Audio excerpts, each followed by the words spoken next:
गुरु द्रोणाचार्य और भीष्म पितामह, इन दोनों के गुरु कौन है? परशुराम जी। ये दोनों एक ही गुरु के शिष्य हैं। तो सबसे अधिक शक्तिशाली पितामह दूसरे नंबर पे ये गुरु द्रोणाचार्य वो हैं जिन्होंने अर्जुन को धनुष पकड़ना सिखाया। बोलो हाँ। गुरु द्रोणाचार्य परम बलवान, परम विद्वान, पर इनकी ताकत दुर्योधन को बचाने में खर्च हो रही, गलत को बचाने में। इसलिए इन सबको अधर्म से मरना पड़ा, क्योंकि ये पक्ष भी अधर्म का ले रहे थे। आपके पास कितनी भी ताकत हो, पर आप यदि अधर्म के साथ हैं तो आपको हारना पड़ेगा। इसलिए कहता हूं, कभी अधर्म के साथ ना खड़े होइएगा, गलत के साथ ना खड़े होइएगा। दुर्योधन गलत है। क्या मजबूरी थी गुरु द्रोणाचार्य की कि उसके संग खड़े रहे? क्या मजबूरी थी पितामह की कि दुर्योधन के संग खड़े रहे? याद रखिएगा। बताओ, गुरु द्रोणाचार्य जी की क्या मजबूरी थी कि उन्होंने दुर्योधन के पक्ष में युद्ध लड़ा? चला बताओ, क्या मजबूरी थी? क्या? हाँ, गुरु द्रोणाचार्य को काम नहीं मिल रहा था।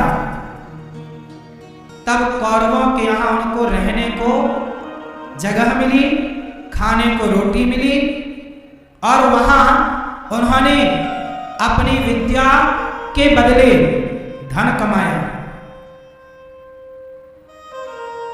जो व्यक्ति अपनी विद्या बेचता है, समाज में उसका सम्मान नहीं होता। गुरु द्रोणाचार्य इतने बड़े विद्वान थे, पर गुरु द्रोणाचार्य का समाज में सम्मान नहीं। क्यों? क्योंकि वो इतने योग्य थे, पर उन्होंने अपनी विद्या को बेच दिया।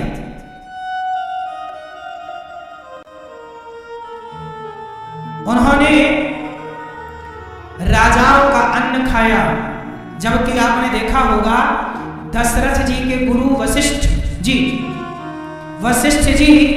अयोध्या में नहीं रहते थे।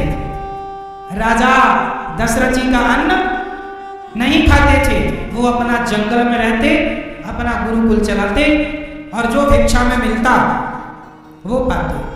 उन्होंने पढ़ाया राम को किसने पढ़ाया? वशिष्ठ जी ने। पर पढ़ाने का कोई शुल्क नहीं लिया, इसलिए वशिष्ठ जी का सम्मान अधिक। कस्य पौत्री वशिष्ठस्य विश्वामित्रोच गौतम जमदग्नि भरद्वाज, ये सप्तऋषियों में है, पर गुरु द्रोणाचार्य सप्तऋषियों में नहीं है। कोई बहुत बड़े पद पर, बहुत सम्मान के पद पर गुरु द्रोणाचार्य नहीं है। क्यों? इन्होंने अपनी विद्या बेची, और इनकी विद्या में स्वार्थ था। एकलव्य ने सीख लिया तो इन्होंने अंगूठा मांग लिया। एकलव्य ने इनसे विद्या प्राप्त कर ली तो इन्हें डर लगा कि कहीं मेरे अर्जुन से ज्यादा ये धनुर्धर ना हो जाए। भाई, गुरु का काम है पढ़ाना, ये नहीं कि ये बच्चा ज्यादा पढ़ गया तो मैं इससे कहूं कि भैया तू अपना अंगूठा दे दे। भाई वो पढ़ गया तो आप तो गुरु थे ना, गुरु की दृष्टि सम होनी चाहिए। आपने अंगूठा कटवा लिया उसका लाभ, और जब आपने गलत किया ना, विद्या बेची, इसलिए गुरु द्रोणाचार्य को भी अधर्म से मरना पड़ा था। इनकी मृत्यु कैसे हुई? एक झूठ फैलाया गया कि अश्वत्थामा मारा गया, जबकि मारा गया था अश्वत्थामा नाम का हाथी। इन्हें लगा समझा कि अश्वत्थामा मतलब इनके बेटे का नाम अश्वत्थामा था, तो इन्हें लगा मेरा बेटा मारा गया, इन्हें विश्वास नहीं हुआ। धर्मराज युधिष्ठिर से पूछा क्यों अश्वत्थामा मारा गया? युधिष्ठिर जी भगवान कृष्ण बोले बोल दो मारा गया। धर्मराज युधिष्ठिर बोले गुरुजी प्रभु मैं झूठ नहीं बोलूंगा। कई बार झूठ बोलना भी धर्म बन जाता है। कुछ परिस्थितियां ऐसी बनती हैं जहां झूठ भी सच से ज्यादा महान हो जाता है। इसलिए शास्त्र कहते हैं कि कुछ जगह पर झूठ बोलना सही है। इसका मतलब ये नहीं कि आप झूठ बोलना स्टार्ट कर दो। बताओ कहां कहां झूठ बोलना सही है? शुक्राचार्य की नीति के अनुसार स्त्रीसु नर्म विवाहे च वृत्यर्थे प्राण संकटे। कुछ जगह ऐसी हैं जहां झूठ बोल देना चाहिए। क्यों भैया? झूठ बोलना पाप है, पर कुछ जगह ऐसी हैं जहां झूठ बोलना भी पुण्य है। कहां बताओ? हाँ? यदि आपके झूठ बोल देने से, अब महाभारत में क्या हुआ कि गुरु द्रोणाचार्य ना क्रोध में आकर पांडवों की निर्दोष सेना को मारे जा रहे थे। मार देते, बलवान तो थे ही ना, शक्तिशाली तो थे ही गुरु द्रोणाचार्य, एक से बढ़कर एक ताकत उनके पास शक्तियां थी। मार रहे सब। भगवान बोले बचाओ सेना को। कैसे बचेंगे? बोल दो कि अश्वत्थामा। धर्मराज युधिष्ठिर बोले नहीं मैं नहीं बोलूंगा। भीम से कहा जाओ हाथी को मार दो अश्वत्थामा नाम के। मार दिया हाथी को। बोले अब तो बोल दो कि मारा गया। गुरु द्रोणाचार्य ने सुना कि अश्वत्थामा मारा गया। धर्मराज बताओ मारा गया? तब धर्मराज ने कहा अश्वत्थामा मारा गया, पर बाद में बोल दिया नरोवा कुंजरोवा। तब तक भगवान ने शंख बजा दिया तो सुनाई नहीं पड़ा गुरु द्रोणाचार्य। धर्मराज ने यह बोला कि हाथी मारा गया कि नर मारा गया, ये आप समझो। अब गुरु द्रोणाचार्य ने पुत्र के वियोग में छोड़ दिया धनुष बाण। तब आया धृष्टद्युम्न और धृष्टद्युम्न ने गुरु द्रोणाचार्य की हत्या कर दी, सिर काट दिया। क्यों? अधर्म से मारे गए गुरु द्रोणाचार्य। क्यों मारे गए? क्योंकि इन्होंने भी किसी का अंगूठा मांगना ये धर्म था क्या? जब आपने अधर्म किया है तो आपके संग भी अधर्म होगा, तैयार रहिएगा। आप कोई भी क्यों ना हो, लाख आंख से देख रहा है तुझे देखने वाला। ईश्वर की आंखों से कोई बचा कि आप बचोगे? इसलिए साहब धर्म ना गवाना। गुरु द्रोणाचार्य मारे गए, अधर्म से मारे गए और समाज में इतना सम्मान नहीं मिला जितने सम्मान के वो योग्य थे। क्यों नहीं मिला? द्रौपदी की साड़ी उतारी जा रही थी, गुरुजी बैठे थे। आज यहां पे कोई लड़का किसी महिला के कपड़े उतारने लग जाए तो आप लोग ही उसे 2-4 थप्पड़ मार दोगे? बोलो हाँ। और आप लोग नहीं मारोगे तो मैं मारूंगा 2-4 थप्पड़ उसको। जब मैं कलयुग का सामान्य सा प्राणी एक महिला का अपमान अपनी सभा में नहीं देख सकता, तो गुरु द्रोणाचार्य के सामने जब एक नारी का अपमान हुआ और आपके पास सामर्थ्य थी तो आपने क्यों नहीं रोका गुरुजी? क्यों नहीं आपने द्रौपदी की रक्षा की? क्यों? क्योंकि आपने दुर्योधन का अन्न खाया है। इसलिए कहता हूं साहब, किसी का एहसान मत लीजिएगा, किसी का एहसान मत लीजिए, क्योंकि एहसान करके लोग ज्यादा कीमत वसूलते। दुर्योधन ने उपकार कर दिया कर्ण पर, एहसान कर दिया। कर्ण को अंग देश का राजा बना दिया, और उपकार करने के बाद सारी जिंदगी दुर्योधन कर्ण को अपनी उंगलियों पर नचाता रहा। बोलो हाँ,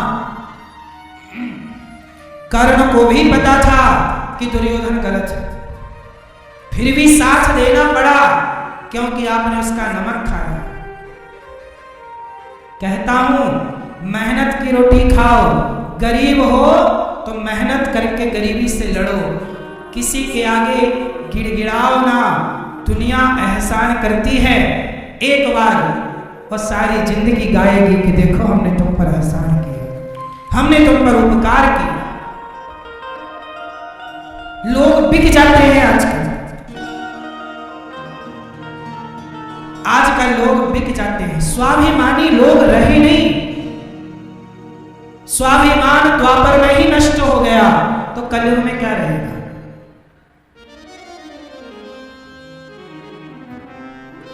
आजकल देखो नेता लोग साड़ी बांटते चुनाव के पहले, माताओं की भीड़ लग जाती है एक साड़ी के लिए, 100 रुपया की साड़ी के लिए तो मर जाती हूं। 100 रुपए में तुम्हारा स्वाभिमान बिक जाए, देखा कि नहीं आप लोगों ने? कोई सोना भी बांटे तो हमें क्या, हमारी मेहनत का हम लेंगे। कोई सोना बांटे चांदी बांटे हम नहीं जाते लेने, हम मेहनत करके कमाएंगे वो हमारा है, तुम बांटोगे हमें नहीं चाहिए। स्वाभिमानी बनो साहब, ऐसे तो लोग तुम्हें 100 रुपए 1000 रुपए में खरीद लेंगे। आज साड़ी दी किसी ने, कल तुम्हें कोई सोने की अंगूठी दे, आप कहो वाह मेरे पड़ोसी ने मुझे सोने की अंगूठी। ये बताओ कि कोई तुम्हें क्यों देगा सोने की अंगूठी, और देगा तो बदले में कुछ लेगा, और जब लेगा तो आप मना कर पाओगे क्योंकि आपने उससे लिया है। इसलिए किसी से कुछ लेने की जरूरत नहीं। तुम्हारा पति तुम्हें फटी साड़ी दे वो स्वीकार करो, और दुनिया तुम्हें कुछ भी दे, पति के स्वाभिमान के साथ रहो, पति के सम्मान के साथ रहो। हम गरीब हैं इसका मतलब ये नहीं कि आप हमें खरीद लोगे। आज हमारा समय अच्छा नहीं, इसका मतलब ये नहीं कि आप हमें पैसों से खरीद लोगे। साहब बिक गया जो, वो कहां पुरुष और कहां स्त्री। बिकते तो धंधे वाले लोग हैं, तुम बिक गए मतलब धंधे वाले हो। इसलिए अपने को ना बेचो, अपनी आत्मा को ना बेचो, अपने स्वाभिमान को जिंदा रखो। नहीं, हमारे देश में बहुत सारी स्त्रियां हैं जो बर्तन धुलती हैं, झाड़ू लगाती हैं और कमाती हैं पैसा, बच्चों को पेट भरती हैं, पति किसी का नहीं है, अकेली महिला काम करके पैसा कमा के स्वाभिमान से जिंदगी जीती है। बोलो हाँ, स्वाभिमानी है, कमाती है, खाती है, बच्चों को पढ़ाती लिखाती है, ऐसी महिलाएं भी हैं। और समाज में ऐसे लोग भी हैं कि जो अपने आप को बेचने लग जाते हैं, शरीर बेचने लग जाते हैं। समय बिगड़ा है, परिस्थिति बिगड़ी है, संभालो। दुनिया तुम्हारी कीमत लिए खड़ी है तुम्हें खरीदने के लिए, पर तुम स्वाभिमानी बनो, अपने को बेचो मत।